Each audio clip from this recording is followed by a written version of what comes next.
सकाळीच उठलंय, आंघोळ वगैरे केलंय. आंघोळ वगैरे करून झाले त्याच्यानंतर गेलंय काठी तोडूक. आता काठी किती आहे? आता आज होतो गुढीपाडवो. तुमका सगळ्यांका गुढीपाडव्याच्या हार्दिक हार्दिक शुभेच्छा. जशी काठी तोडून झाली तसं येऊन मी पोचले कणकवलीत. कणकवलीत तर जरासं काम होतं. कणकवलीतलं काम पूर्ण केलं आणि परत येऊन पोचले घराकडे. येताना घराकडे श्रीखंड आणि लोणच्याची भरणी घेऊन येलेलं. तवसर आजीकडे मस्तपैकी जेवणाची तयारी करत होते आणि इकडे आमचे वार मन गुढीची तयारी करत होते. आणि नंतर जशी ह्यांना गुढीची तयारी केल्या आणि गुढी सजवल्यान तशी आम्ही दोघांनी नंतर मग गुढी उभी करून घेतली. आणि आज कॅमेरामॅनचा मान आम्ही मम्मी दिला होता आणि तेवढ्यातच पप्पांची पण आठवण येली.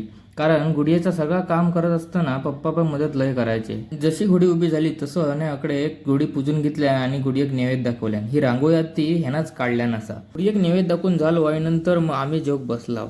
मी मस्तपैकी पोटपूजा केलंय आणि पाटल्या जरा केलंय. पाटल्या असून हळूच घोडीचो मस्तपैकी एक व्हिडिओ काढलंय. वाढू सुटलो ना. आणि जशी संध्याकाळ झाली तसं आता वेळ झालो घोडी उतरूची. मग काय परत आम्ही दोघांनी गुढी खाली उतरून घेतली. जशी गुढी खाली उतरून झाली तसं ह्यानं जसं बांधण्या होतं तसं परत त्यांना सोडून घेतल्या.